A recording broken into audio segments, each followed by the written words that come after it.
Hello, good morning everyone here.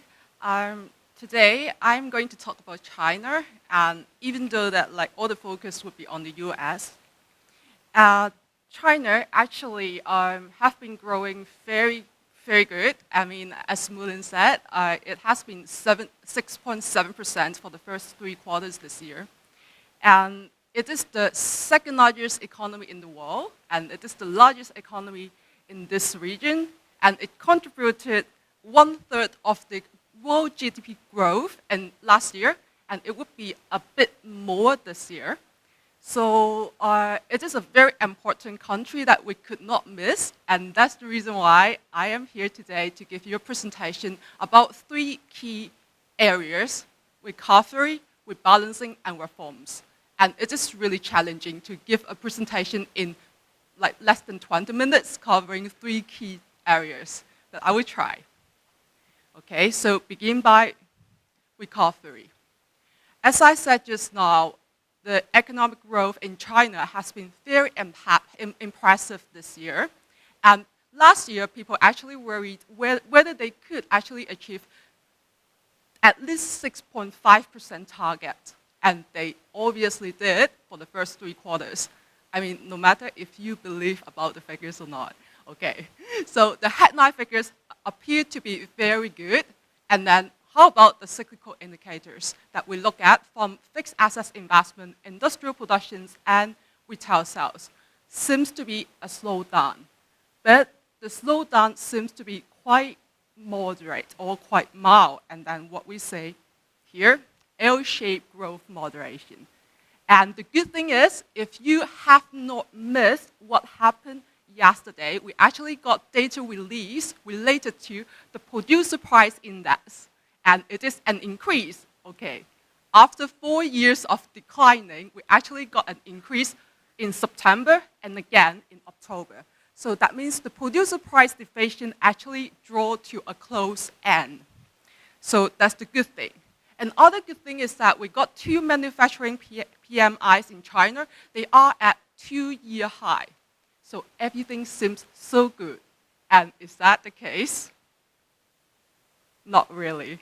So here comes the risk. And we have the money supply growth growing very, very fast, much faster than the nominal GDP. Is that scary? Depends whether they could pay back. And from another chart in orange, you can see the core debt actually increasing. And so that means the corporates, they are heavily indebted. So how is that going to affect their ability to pay back? Before I touch on that, and let's look at this. This year, we got something really abnormal. We got M1 and M2. Oh, okay, it would be a bit technical if I go into the details, but to put it simple, this is, some people say, the possibility of a liquidity trap. What does liquidity trap means is doesn't really matter. What matters is that would actually means that the monetary policy may not be effective. So that means even if they are going to print more money and give more money, it's not going to help with the economic growth. So not that good. And here, Coface. We actually did the annual payment survey every year since 2003. And we actually want to monitor the business payment experience in China. And last year, we got a very disappointing result. I mean, not that disappointing because it is kind of expected, but we do hope for the best, as IMF do, as Nicholas says. We always hope for a better year, but we hoped for that, but we couldn't get it. So last year, the performance was quite weak, and the overdue experience are very bad, and all the things deteriorated in relative to the previous year in 2014. And overall, we have experienced an increase in the overdue risk. And this part, no matter increase in the overdue amounts, average overdue times, the ultra long overdue amounts exceed more than 2% of the annual turnover, and that means it would be the corporates were facing the liquidity risk or got deterioration. Last year deteriorate, and this year likely to be the case. And please do participate in this survey if you are out. I mean, if you have received our request, so that we could monitor that. And so next year in the first quarter, likely we will have a new result, showing you probably the case that the risk would be intensifying. And in Coface, we actually measure the corporate risk, and we actually downgraded last year in June, and we downgraded again this year. So the Coface country risk rating, which means we want to monitor the corporate risk in China. So it is at B. B means significant risk. So we are seeing significant risk in China, despite the very impressive 6.7% growth this year. So recovery seems okay from the headline figures, seems a rebound from the cyclical figures. However, we see the risk, and then from corporate side, we actually see ever high risk. Okay, so enough about risk. Then we move on to the next area, rebalancing. Rebalancing, it is graphically visible. What we mean is that from the supply side reforms that the Chinese authorities really love to set, we see the charts that we actually got an increase, greater shares of the annual nominal GDP by services. So increasing. They're really focusing more on services. So that is the tertiary industry. And they really shift it from the manufacturing industry, that is the secondary industry, to the tertiary industry, the service industry. So supply side reform seems to be okay, graphically. Whereas for the demand side, they actually want to boost private consumption, so they want more consumer spending. And what they want less would be investment. I mean, they don't want it to be significantly less, but a bit less. So that's why we see from both supply side and demand side, we see the structural change. And that's the good thing. But we have to monitor, again, the risk. And how is this kinds of rebalancing are going to affect China by different sector? And this is the thing. And still stick to our last year's survey, we actually got deterioration from most of the sectors, from chemicals, construction, household electronics, industrial electronics, IT telecom, metals, retail, even retail and textile clothing.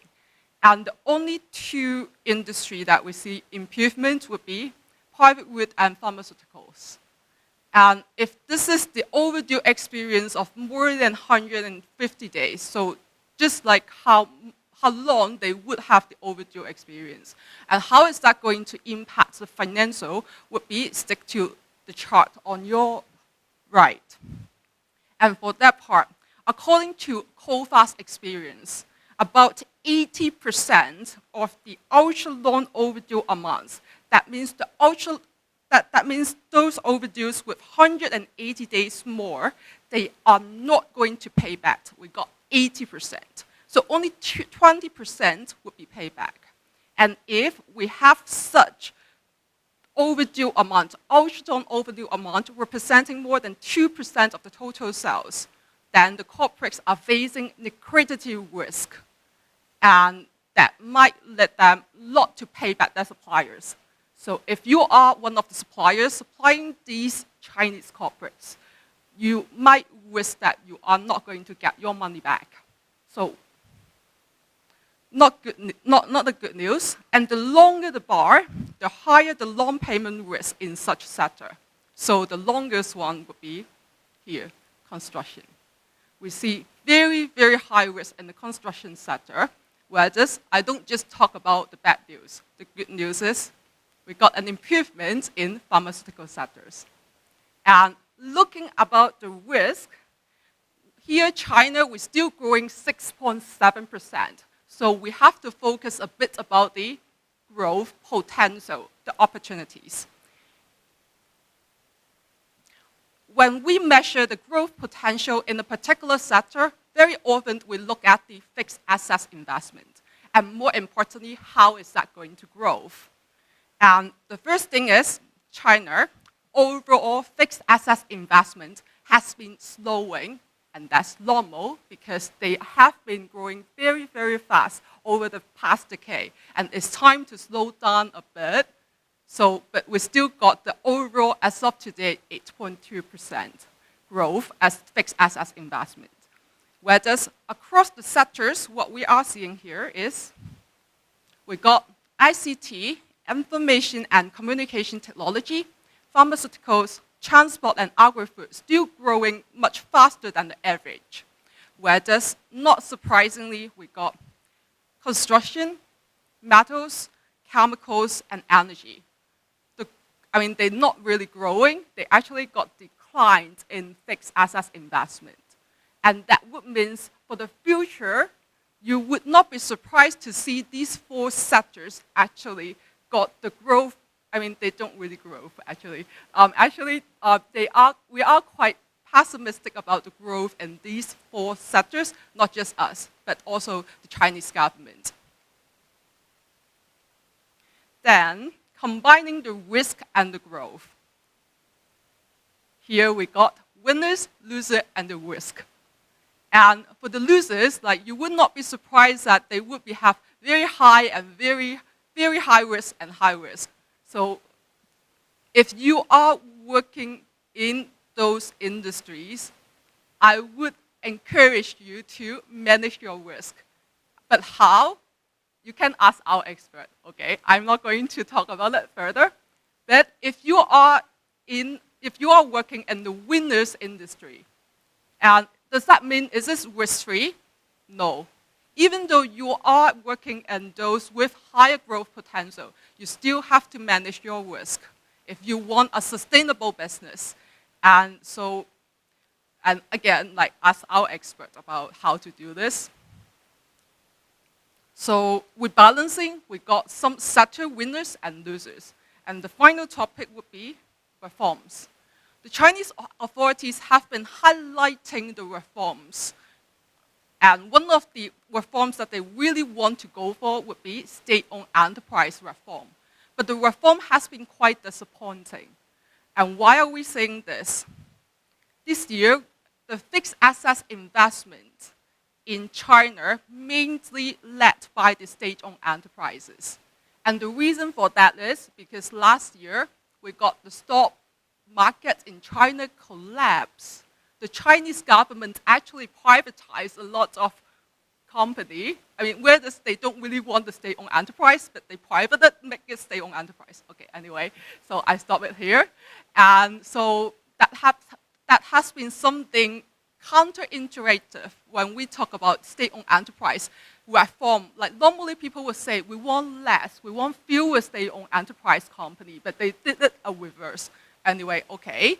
So, and what they are doing now is that they merge. They merge a lot of state-owned enterprise and make it a mega state-owned enterprise. Why would they do this? Because they want to capture the economies of scales. That's the good thing. So you got better pricing, and you might increase a bit your profit margin, but internationally, not domestically. When they fight for external projects, they could do that. But internally, it would be a bit hard. And if we look at the industrial profit, state-owned enterprises versus private companies, you could see that the state-owned enterprises actually finally got profits, not loss, but very minimal. And that's why we don't really like state-owned enterprise, because they are not that efficient in terms of generating industrial profits. So that's why they really have to tackle state-owned enterprise reform.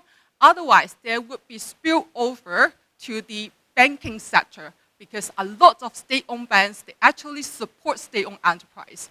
If these state-owned enterprise, they are not making money, and they are what we define as zombie company, then that would be very dangerous. We might have systematical risk in the banking sector in China, and that's why we see the long-performing loans increasing, though still very low. Officially, we only got less than 2% for the commercial bank, which is far too healthy from international standard.